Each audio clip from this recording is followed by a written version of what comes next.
Hello, and we've made it 2 weeks in a row. We are doing well. We've actually both managed to be vaguely on time for when we plan to do this ish. Organised as ever.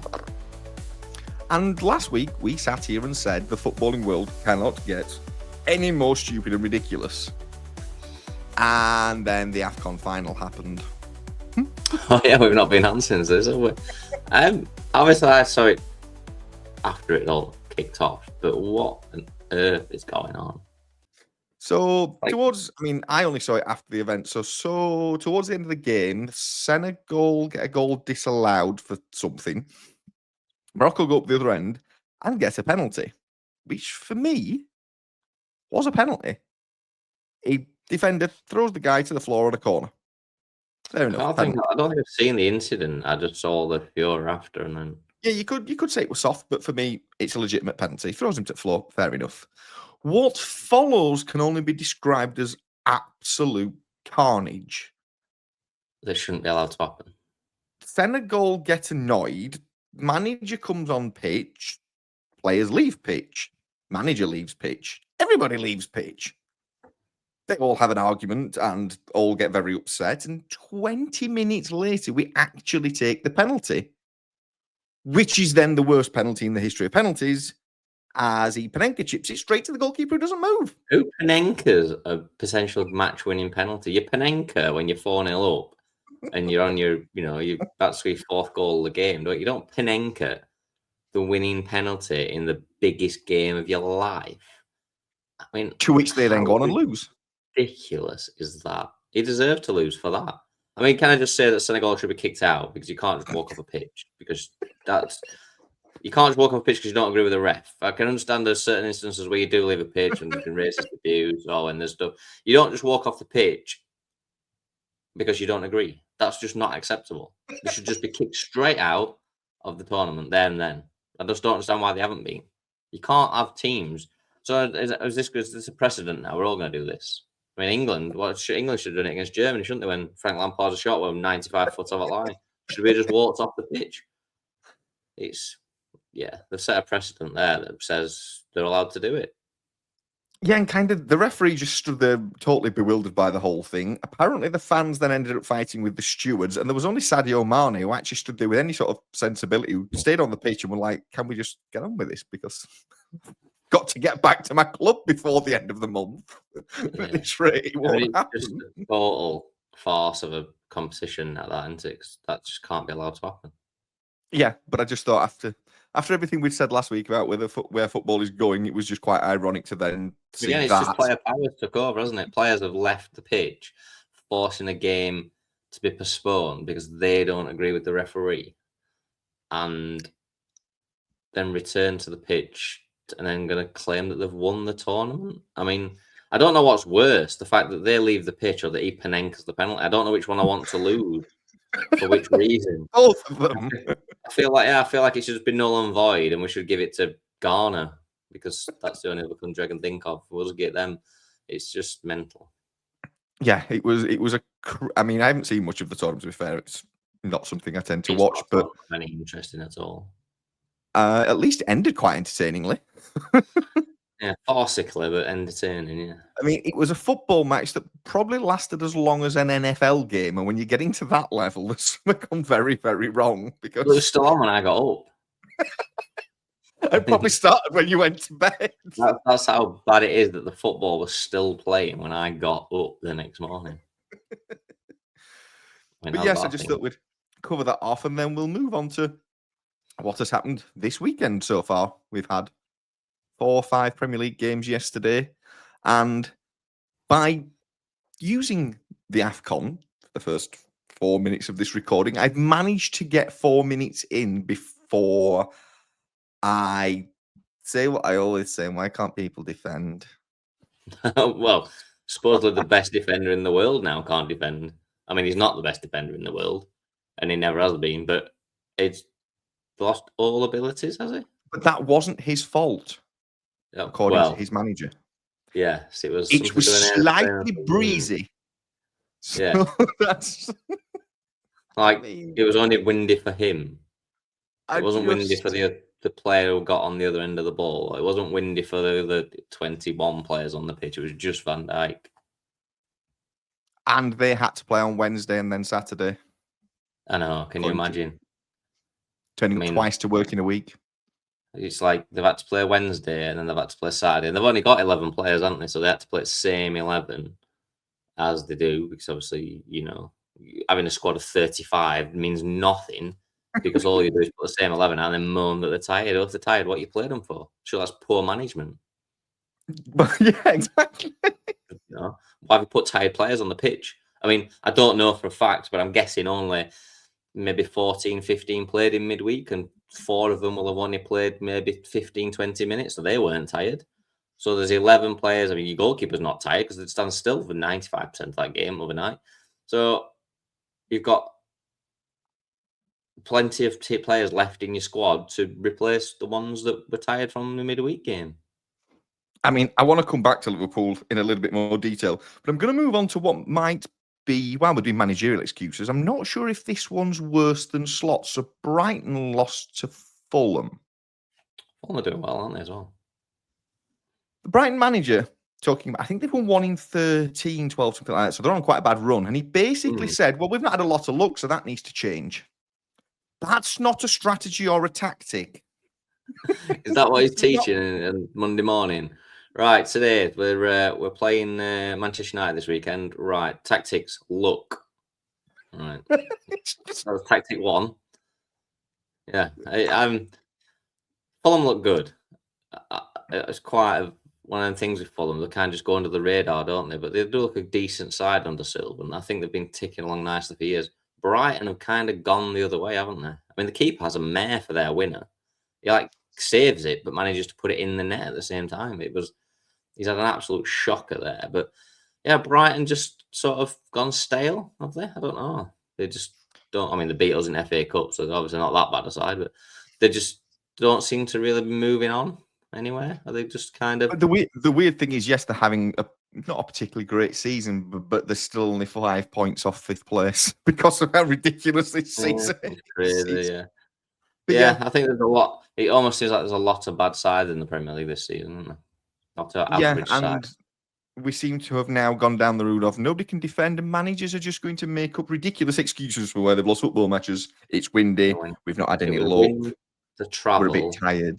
And there was another reason, the wind, the travel, and I don't know, some other. I mean, granted, we've still not reached Arteta levels of the ball is too round, so we're doing all right in that sense. Time yet, but he is an Arsenal manager. I mean, where are Liverpool going? So this was one of my main topics for this week. You've nicely taken us on to. How have we gone from Liverpool last season, won the Premier League, to basically mediocrity and worse in 4 months, 5 months? I don't think Slot's not as good as they think he is. And people say, well, they ran away and won the league last season. They did, but he basically kept Klopp's team together, played the same tactics Klopp played.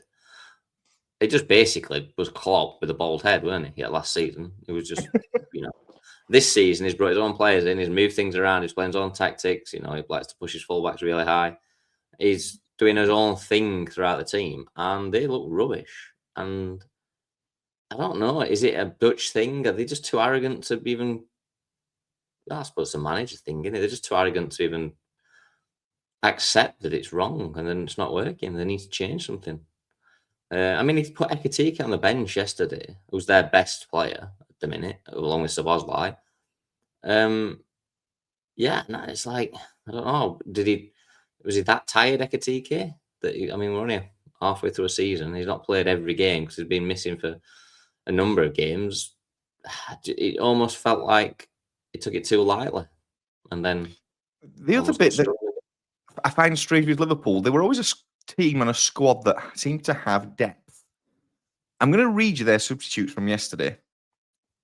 Endo, Curtis Jones, Ekitike, Robertson. So not too bad, pretty reasonable. But then we go into Gamoa, Mamadashvili, Woodman, Naoni, Ramsey. Who are all these people? couple of injuries, haven't they? But I don't know. I look at Liverpool, and Liverpool just look like a team that anyone can score against, and that's not Liverpool that we're used to. They've been solid Liverpool. Yeah, it just looks like anyone can score as many goals against them as they want. And how do you draw last weekend, batter somebody midweek, and then get a bit of a hiding from Bournemouth? Really, I mean, they only won 3-2 in the end, but Bournemouth had a lot of chances. Yeah, they seem such a really bang average side. I mean, look, Man United have sacked their manager because of their poor performance, and if we win today, we're above Liverpool. That's the crazy part of it. It's mental, isn't it? Where's Slot gone? I'm not saying that Slot should be sacked because I don't believe in sacking managers changing, as you know, but based on everyone else's rules of who gets sacked, surely Slot is now under massive pressure. Well, yeah, because when you look at the top half of the table, he says trying to read without his glasses on, which is always a helpful start. They've basically lost. They've lost 7 times, and there's only Fulham and Brentford who've lost more at 9. So they're losing a lot of games, and they've got a goal difference of 3. Yeah, I mean, last season they were flying, weren't they? With like 70 plus goal difference. It was crazy, wasn't it? It was ridiculous. Yeah, it's a massive drop off, and I just don't see. It's not that they haven't got good players; they're just it's not working, is it? And like I say, based on the other managers, surely Slot is now under huge pressure. Not that I agree with it, but well, I think there's a number of managers under huge pressure. I think Wolves manager has only been there probably 3 weeks, but that's probably a long time in the world of Wolves, so he's probably in trouble. Scott Parker's probably in trouble at Burnley. Yeah, although they played quite well yesterday. No, Spurs were just Spurs. Well, Spurs I mean, he's under defending by Burnley was just atrocious. I mean, literally just childlike defending, if I'm completely honest. Frank's under pressure now. Well, he's going to be because they've failed to win again.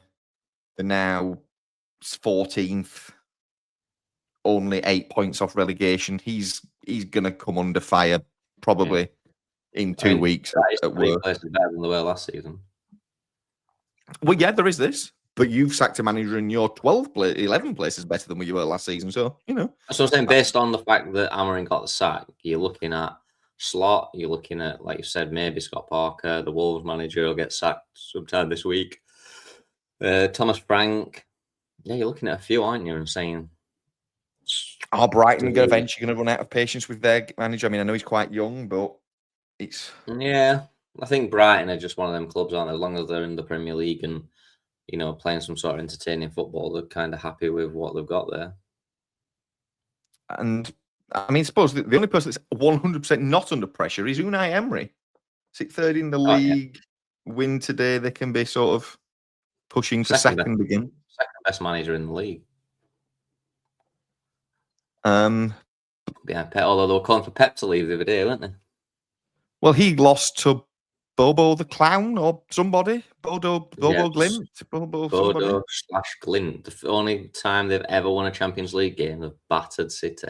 And they battered them as well. But it's, again, I know City are having a better season than Liverpool, but you look at him and it's like, it's Jekyll and Hyde constantly. Yeah. It's either brilliant or atrocious. I mean, to be fair, I've just watched the Wolves game yesterday, and had Wolves got any quality in the final third at all, City wouldn't have won that game. Donnarumma makes 2 or 3 good saves again, and Wolves are sort of rubbish at defending and can't score. But coming up against anyone else yesterday, City wouldn't have won that game. They're just lucky that performance was against Wolves and they managed to win 2-0. I mean, they dropped Erling Haaland, didn't they? I've only seen bits of the highlights, so I'm not 100% sure of who played. I mean, they looked better without him starting, looked a better team. But because Semenyo just looks amazing. I mean, he looked good at Bournemouth, but he's walked straight into Man City team. He scored 3 in 4. Scored yesterday, hit the crossbar. Yeah. So he's really hit the ground running there, and he's going to be a big asset for them. I don't know where City go, because if Haaland plays, they're not as good as when he doesn't play, but they're not going to drop him, are they? But City, City could have quite easily drawn yesterday with Wolves. Like I said, being anyone else, they'd probably only got a point. And that's, you're looking at City then and saying they've lost 2 and drawn 1 in a week. That's not happened to them for 10 years of it. On the plus side for City, though, Mark Gay went straight into the team, played very well. If only Liverpool would have completed that signing, they may not be conceding goals left, right, and centre away at Bournemouth. They maybe wouldn't have Canate in the team, who was the worst defender in the league. Or a man who's confused by the wind. Yeah. When managers come out with these things, do they not think how stupid it makes them look? Nope, they think it's a reasonable excuse for doing crap. You must sit there and you must think, right, I'm going to say X, Y, and Z. And you must think, if I say it's all to do with the wind, surely someone's going to laugh at me. I did. As soon as I read it this morning, the headline was Liverpool lose again, last gasp winner, wind and some at travel. And I was like, he's off again, isn't he? Another Dutchman who can't just accept that he's not very good. There's always an excuse. I mean, it's not even a good excuse. I mean, it was windy. Well, it's England in January. Yeah. Well, it was raining. The real world. It looked horrendous, the weather. I don't think, but it's always windy in December and January in England. Was it not windy last January? Was it, It was all right because they won. The wind didn't affect them. Like I said, the wind's the same for everybody. It's not like, it's not like it was a bad pitch that they played on and the other team are used to playing on it and they got a long ball and Liverpool can't play. It's the wind. It's just part of the day-to-day fabric of life. Just get on with it. Yeah, He didn't come out and say the wind helped him when Van Dijk pinged that long ball about 400 yards too far. Wind held it up perfectly for him to run onto. Wind on his side then, because it were going well out of play if there were no wind. Yeah, but it's only usable when it's convenient. Yeah, there's just managers just said the most stupid shit, aren't they? Oh yeah. West Ham then went and also won yesterday because Sunderland were a bit of a mini revival after we said that they'd be probably sacked their manager. Yeah, and Sunderland looked unusually bad. West Ham are now only 2 points from safety. Burnley and Wolves are pretty much cut adrift. Got a 7-point gap for Burnley. Wolves are down. 14 for Wolves. Christ, my eyes are bad. I mean, yeah, Wolves are they're not even going to get 14 more points. They're not going to get 14 in total. Well, yeah. So the gap's irrelevant because the gap's too. They can't bridge even if every other team doesn't play, Wolves are still going down because they're not going to get any points to catch up. That's just they're gone, aren't they? Oh yeah, absolutely. But one thing I was just randomly sat looking at football things yesterday before we move on to the big footballing topic of the weekend. I did just notice something. Harry Kane in Germany this season. Now, I know it's the German league, and we know it's not the greatest league in the world. 21 league goals in 19 games.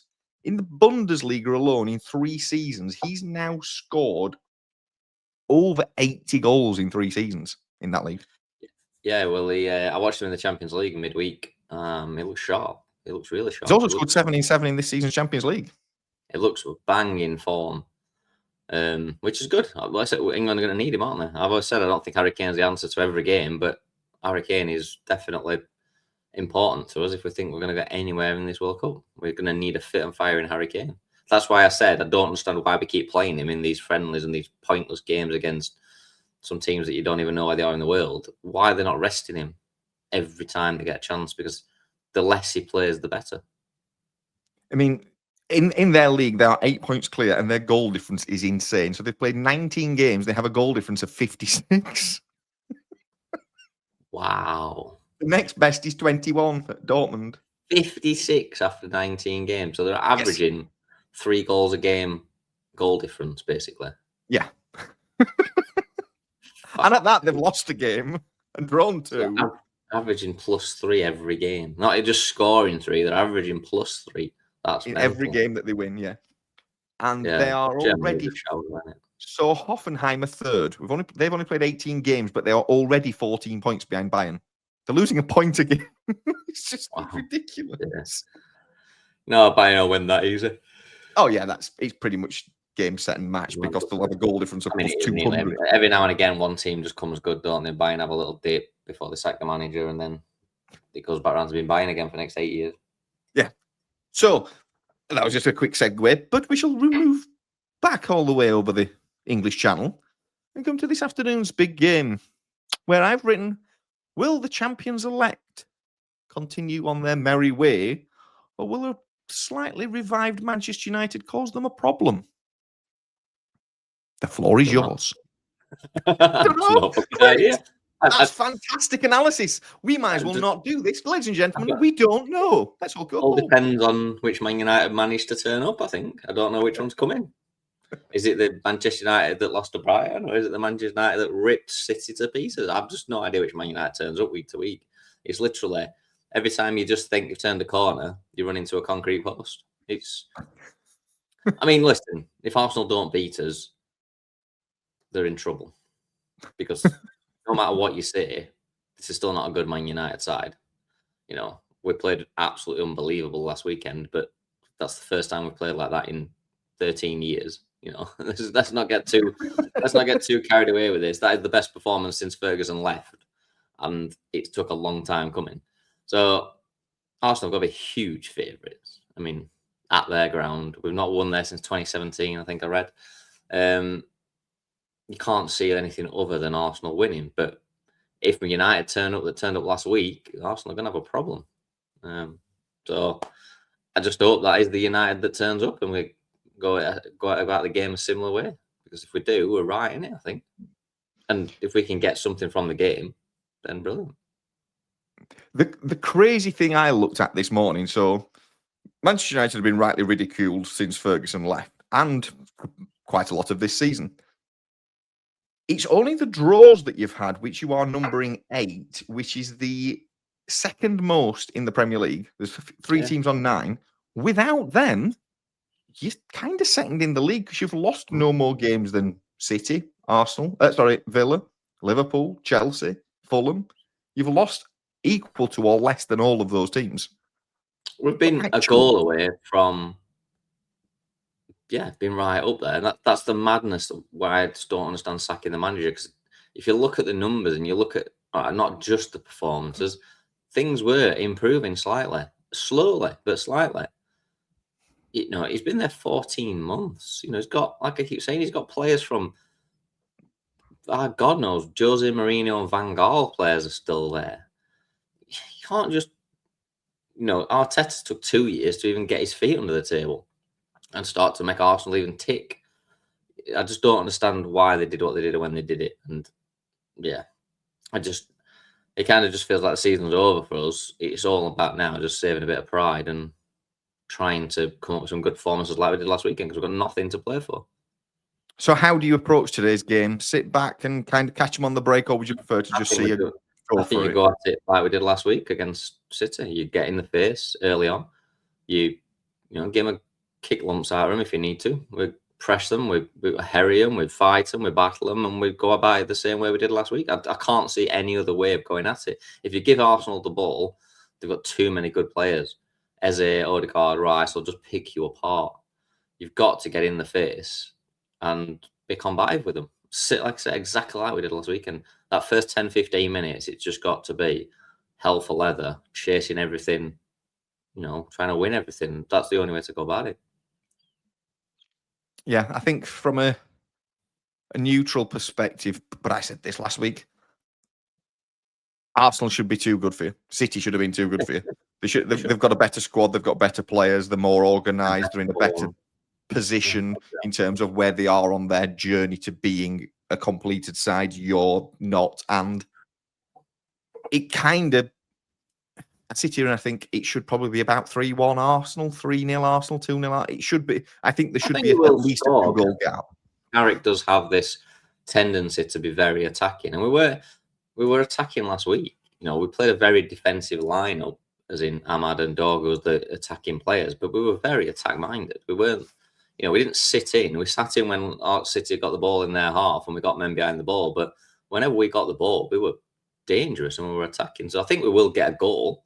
I can see us scoring. It's just, how good Arsenal are on the day. I think, like you said, Arsenal win it all day long if they turn up like they should do. But I'll give them a good go and try and get in the face early on, see if we can beat them. Mm. I mean, if Carrick wins this, I mean, the first 2 games have been City and Arsenal. If he wins them both, I mean, Jesus Christ, he'll have a statue, won't he? He'll be given the keys to the city of Manchester by Wednesday. Keys to the stadium. I mean, not that you need keys to get into that thing, falling down, isn't it? But yeah, if he wins that, I mean, wow, that's some start as a manager, isn't it? Yeah, I mean, he couldn't have had 2 harder games to start in this Premier League year. Oh. And I think if he gets a draw out of it, to be quite honest, you've got to say that's. I think if we get a score draw out of this, I think we've done well. Ooh, why does it have to be a score draw for it to be good? Because I just don't want us to sit behind the ball and just, 11 men behind the ball and just scrub her 0-0. I want us to go and play the game and try and at least take it to them a bit. So I think if we can get a score draw, I think we'll have played well enough to deserve to get it. So then, prediction, go for it. What will be the result?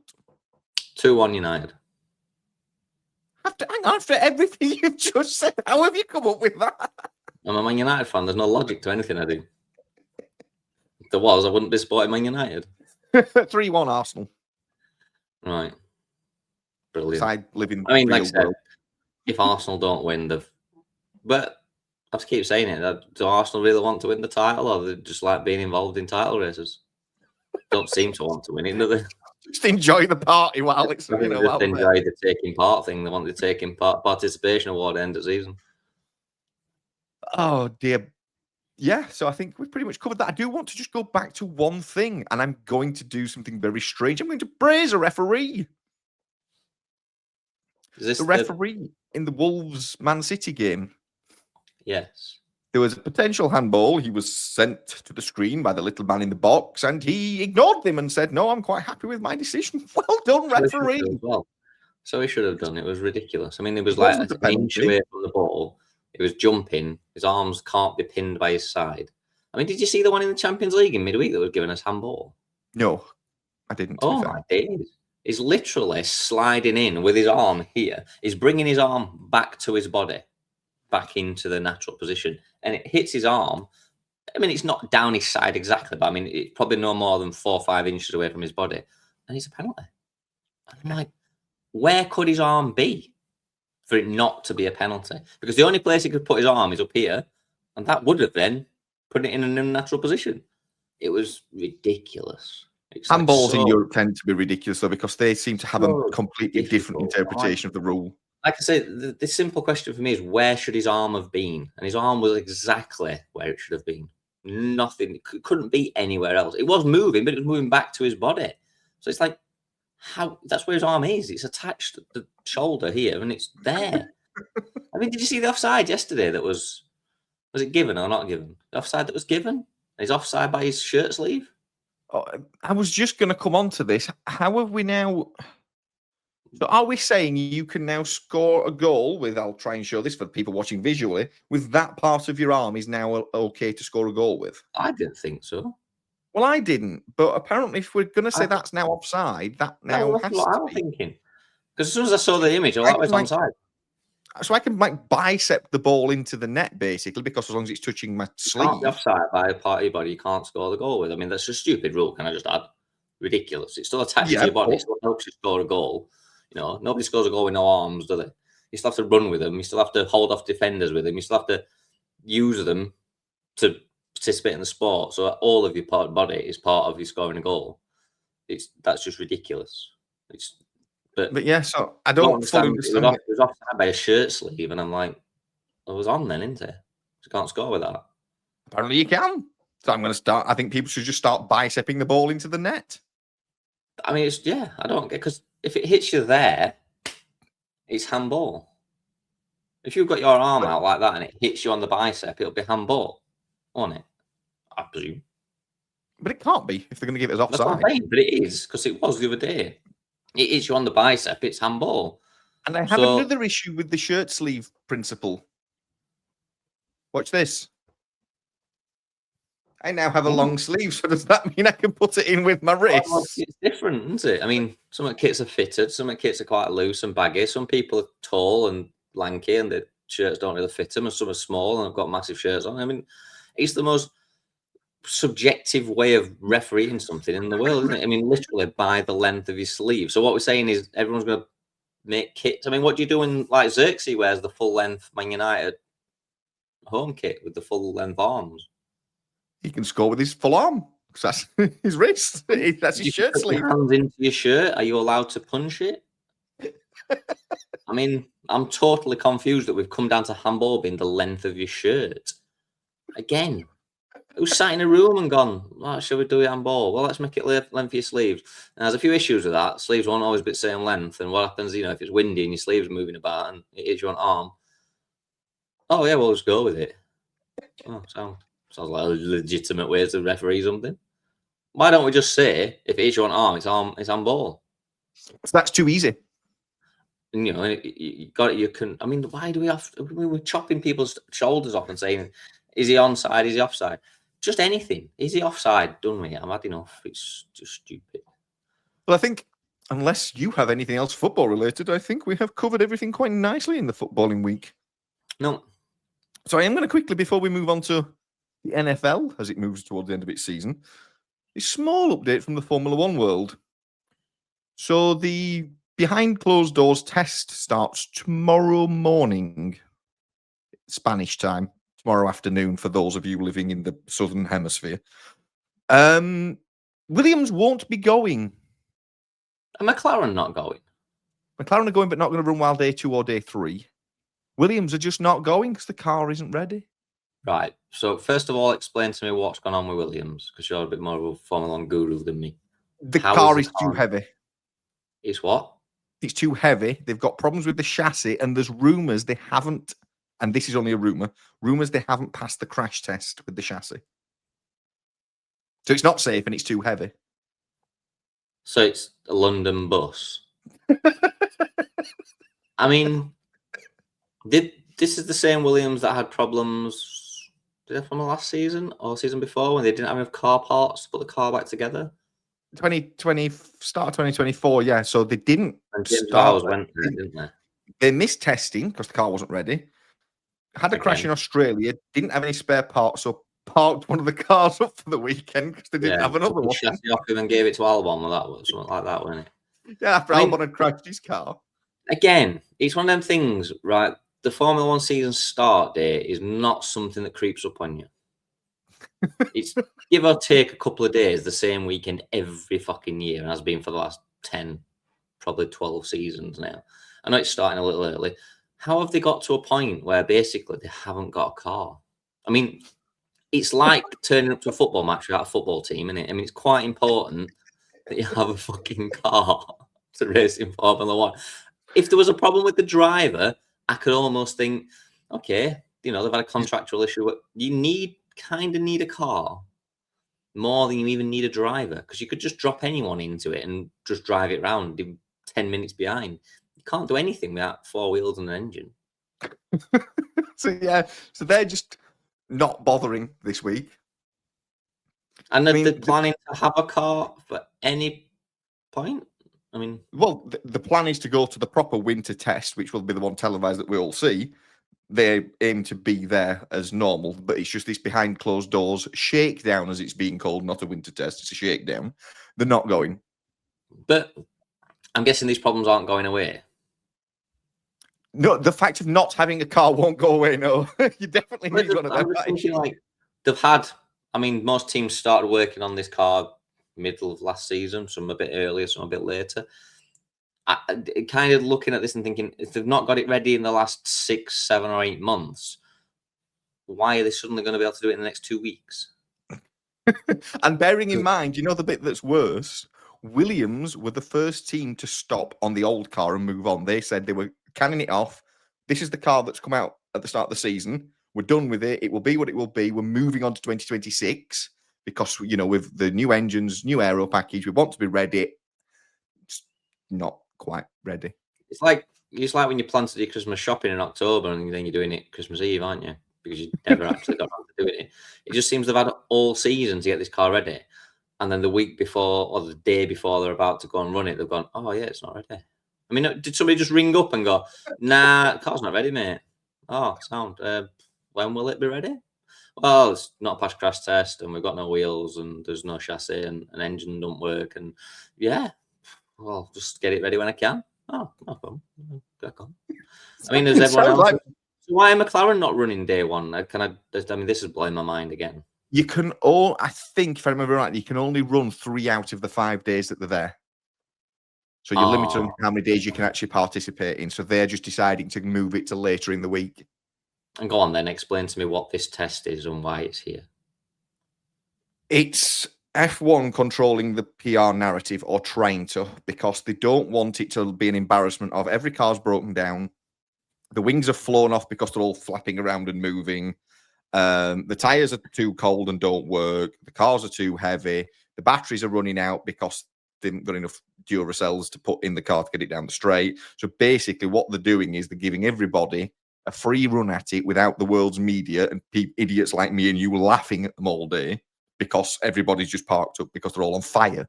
They do realise that it will all get out, don't they? Well, this is the thing. And if nothing official comes out, rumours will come out and people will make up stories that Ferrari are 45 seconds off the pace. There'll be drones over the track. There'll be helicopters close by. There'll be people recording it from blimps and fucking all sorts of shit, won't there? There will be footage of this on the internet. Yes. And like you just said, it will look 10 times worse when it's some YouTuber that's making it up rather than actually coming out the horse's mouth. So I just don't understand in the modern day how they think this is going to go down. I just can't understand it. When he said it was behind closed doors, I'm like, Formula One can't really be behind closed doors, can you? It's on like a 4-mile stretch. Not when it's outside. Exactly. The epitome of the saying is kind of wrong for Formula One. And you can play a behind closed doors football match because you could actually go inside and play. Yes. You can't do Formula One inside unless you're Ferrari in the dark. Maybe that's where it's all come from. It's I mean, it's a big area to police, isn't it?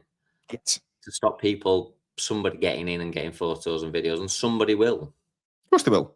Bear in mind, there's going to be marshals and stewards there with probably not a lot to do. They'll probably record bits of it. Yeah, or aren't getting paid as well. So they'll be able to sell stories to any newspaper that offers them 10 grand. Yeah. McLaren came down pit straight and wing fell off. Oh, sound. That'll be a newspaper, won't it? It's... Yeah, I just couldn't understand. That was my main problem. And then Williams decided that they're not turning up to first day, and it kind of took over a little bit. I was like, yeah. I mean, you're on the back. I mean, a team that's just joined Formula One are going to be there on day one. Yep. Yet Williams, that have been in Formula One for 60 years or whatever it is, won't be. New. And that's the second time in 3 years they'll have missed a test of some sort, which is pretty concerning for a team that's looking on the up, or were looking on the up. But yeah, the whole point of the behind closed doors test, or whatever you want to call it, is to save embarrassment of it all being a bit of a farce, potentially. Has everyone released the liveries now? 7 have, I think. So Haas, Ferrari, Merc, Audi, Red Bull, Toro Rosso, Alpha Tauri Racing, whatever the hell they are called at this point in their existence. There might be 6 or 7. The Audi car looks awful. Truly awful. Has it got orange on it and white? Yes. It looks like I've made it on the game. So it starts silver, and then we just draw a line and it's gone orange. I'm like, well, that looks really crap. The Cadillac looks quite nice. Is it like a... We haven't seen it yet. They launched it at the Super Bowl. Oh. What was the Cadillac that came out then? It was just black. That was just them doing a shakedown day, yeah. So they've paid... They've paid for advertising space in the middle of the Super Bowl. Carbon fiber car. They were launching it at the Super Bowl. So in the halftime, or the adverts within the Super Bowl, they have paid for an advertising slot to launch the paint, basically. So it's basically going to be a Dulux dog running around, and then the Cadillac's going to come off. How ridiculous is this? And then they'll be like, "Oh, we're over the budget cap." Well, you will be, because you spent $2 million advertising your car that no one cares about. It's just a paint job. We'll see it on day one anyway if you turn up. But then the ridiculous thing is, so because they haven't launched their paint job, they have to run an all. I mean, just saying it sounds ridiculous, doesn't it? Launched at the shakedown this week, they have to run a black car because they haven't launched the livery. So because they haven't officially launched it, nobody's allowed to see it. What? Can't they just launch it on the morning and go, "This is our blue car. Wow, let's drive it now." I mean, Nope.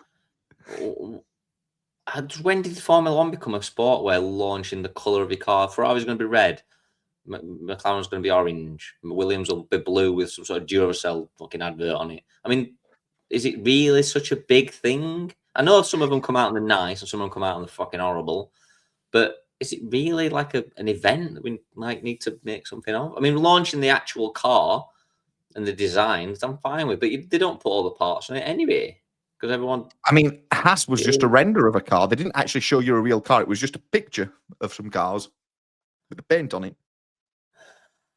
Ferrari still working in dark.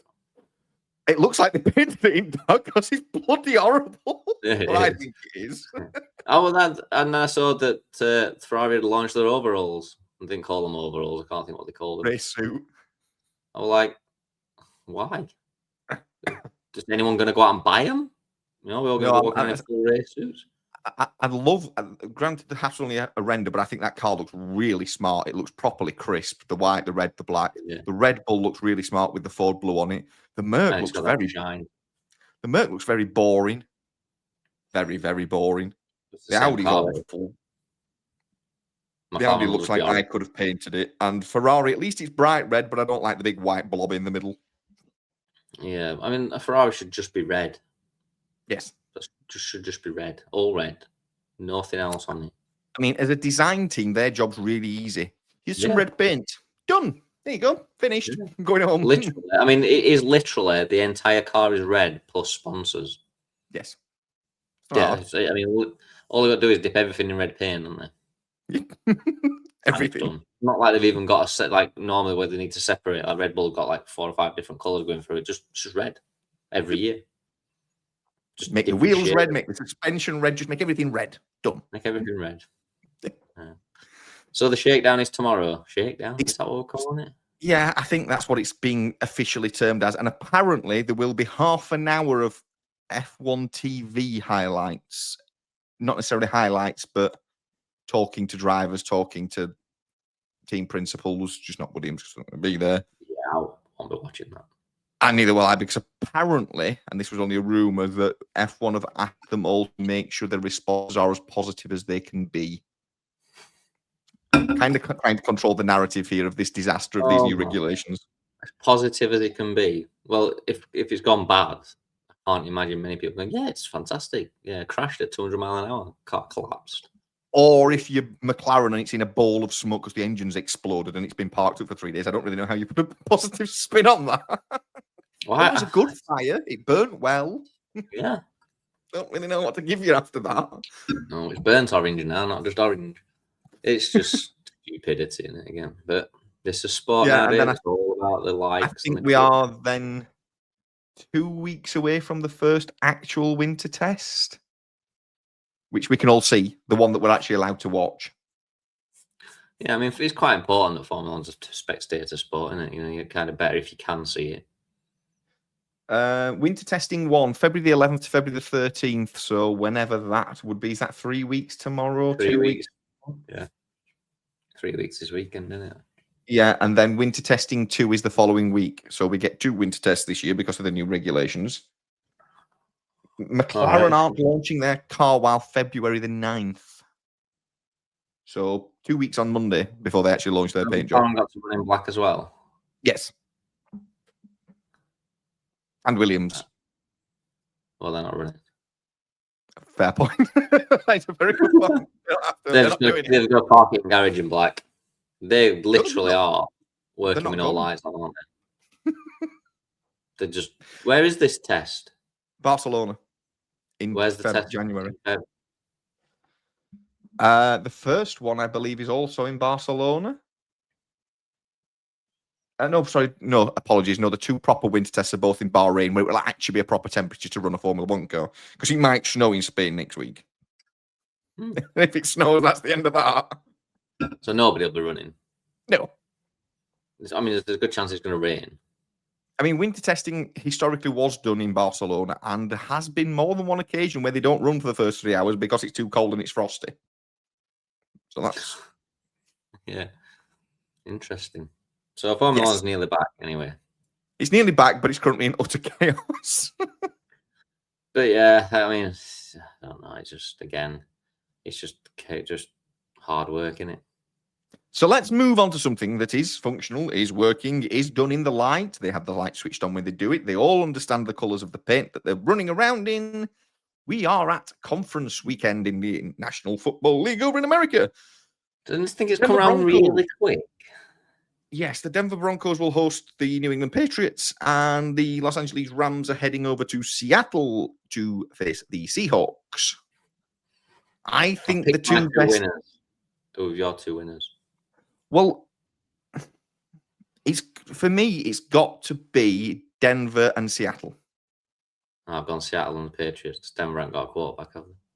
Oh, I forgot that yeah, that's going to be a problem. Broke his ankle on the last play.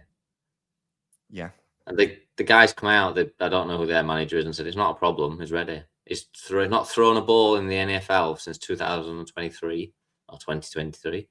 And he's only played 7 games in the last 5 years. Sorry, when you said he's ready, I thought you meant your guy with the broken leg. I was like, how is he ready?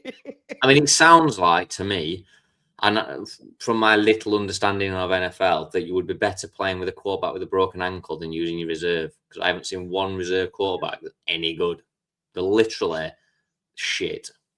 It's like, don't seem to understand the concept. Rubbish.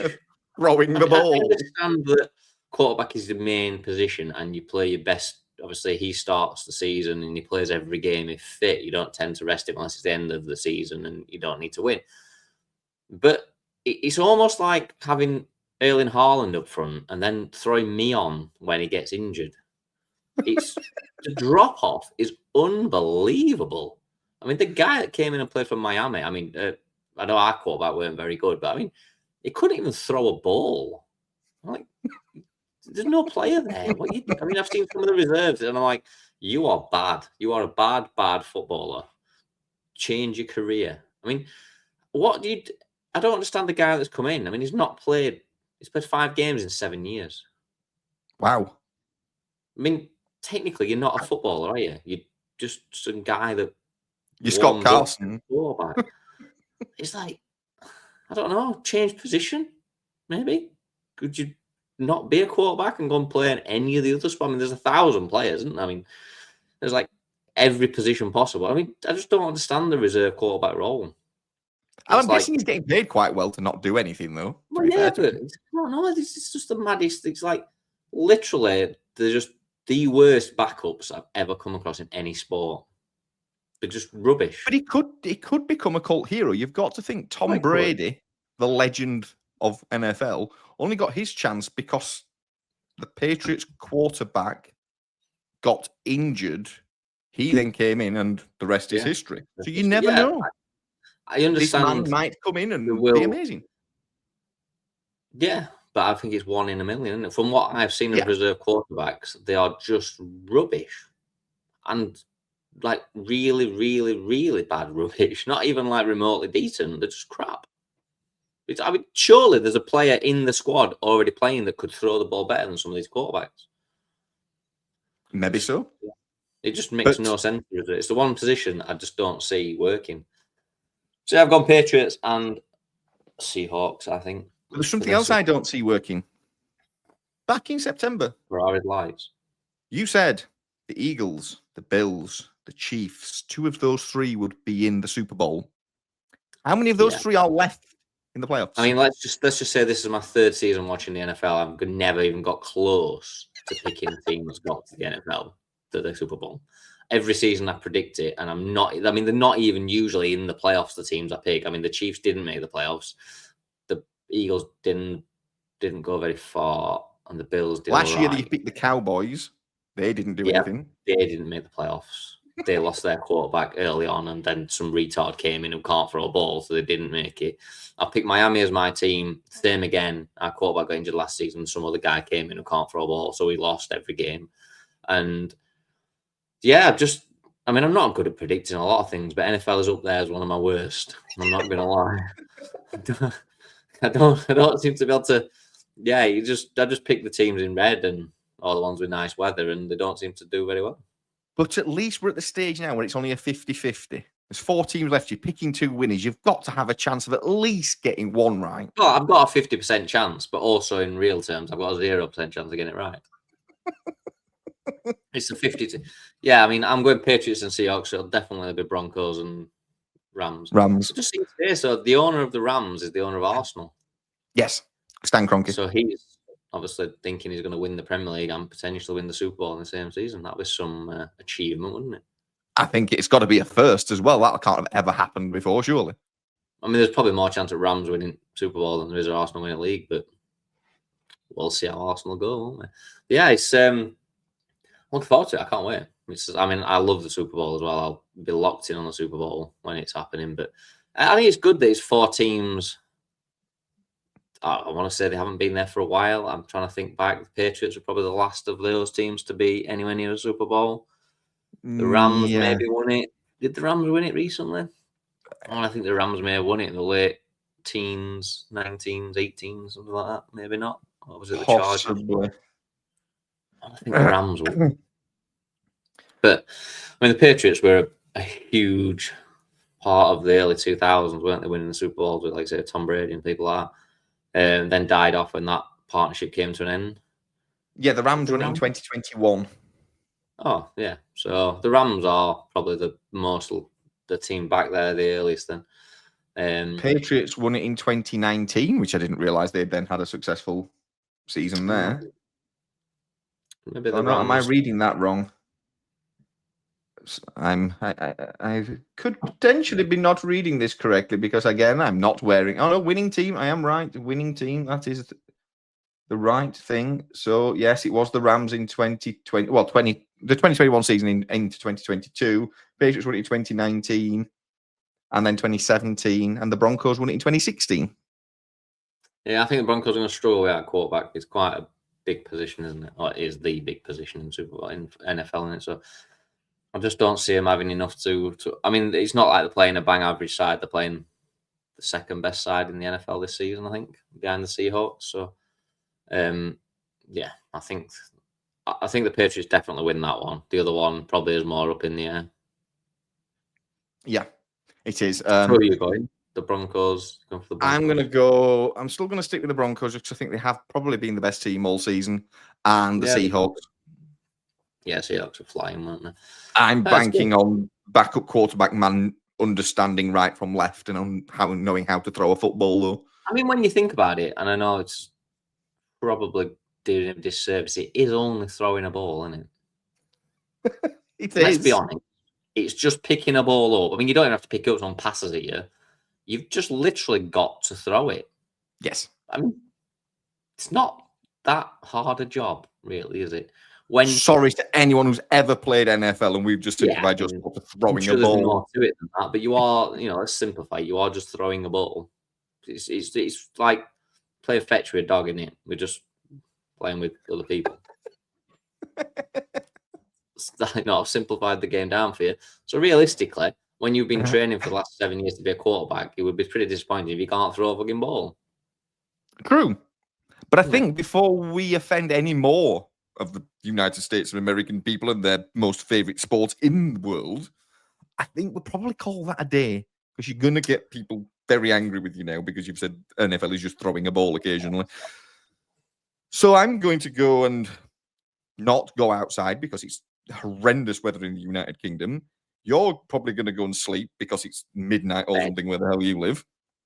We'll probably be back next week to recap all of what happened in the shakedown, rundown, snowdown in Spain and the conference games.